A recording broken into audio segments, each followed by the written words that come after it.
Selamat pagi, selamat berjumpa kembali dalam Renungan Harian HKBP Resort Stoyo pada hari ini Selasa 25 Mei tahun 2021.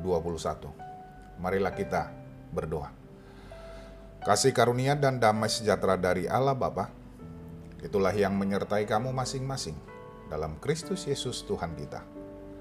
Amin. Firman Tuhan pada hari ini tertulis dalam Galatia 5 ayat 22. Demikian bunyinya. Tetapi buah roh ialah kasih, sukacita, damai sejahtera, kesabaran, kemurahan, kebaikan, kesetiaan, kelemah lembutan, dan penguasaan diri. Alaya kaudo parbueni todi, holong dohot las niroha, dame dohot labas niroha, habasaron, habasaun, haporsiaun, halabohon, dohot hatomanon. Demikian firman Tuhan. Bapak, Ibu, saudara-saudari yang terkasih dalam Kristus Yesus, menjadi orang Kristen adalah benar percaya kepada Tuhan Yesus Kristus, beribadah di gereja, dan turut serta dalam setiap pelayanan.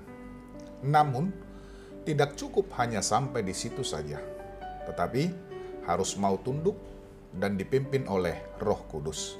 Jika tidak, maka bisa saja yang percaya kepada Tuhan Yesus Kristus berjalan dengan hanya mengandalkan kemampuan dan kekuatan sendiri. Padahal, jika hanya mengandalkan kekuatan sendiri, bisa dipastikan akan mengalami kegagalan. Karena itu perlu penyerahan diri untuk dipimpin oleh Roh Kudus, dengan artian memberikan diri tunduk terhadap kehendak Tuhan. Karena setiap kita pasti memiliki banyak kelemahan, sehingga harus memberi diri untuk dibimbing dan diarahkan sesuai dengan firman Tuhan. Sekarang yang menjadi pertanyaan, bagaimanakah hidup yang dipimpin oleh Roh Kudus? Itu akan kelihatan dari buah atau perilaku yang kelihatan setiap harinya. Nah, sekarang mari perhatikan secara singkat pengertian dari ke-9 buah roh tersebut. Kasih, sukacita, dan damai sejahtera berbicara mengenai bagaimana kita memperlakukan sesama dengan sikap peduli, menolong, memberi semangat, dan mendukung dengan tulus. Tindakan kasih harus dilakukan dengan hati yang bergembira, serta mau berdamai dengan diri sendiri apabila mereka memandang sebelah mata tindakan kasih kita. Kesabaran, kemurahan, dan kebaikan berbicara mengenai bagaimana agar tidak cepat marah atau jengkel ketika menghadapi orang yang masih hidup dalam keinginan daging.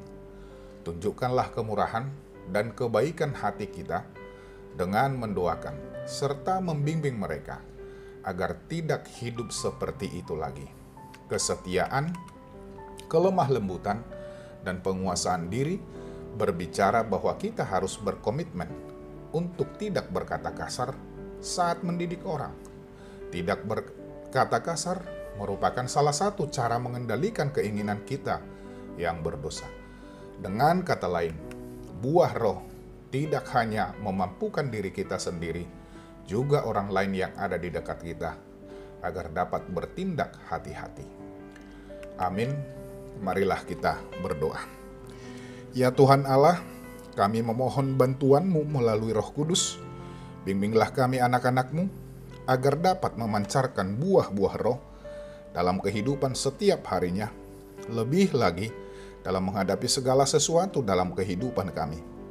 Biarlah hidup kami semakin mendekati karakter Kristus. Amin. Bapak, Ibu, saudara-saudari yang terkasih dalam Kristus Yesus, selamat pagi.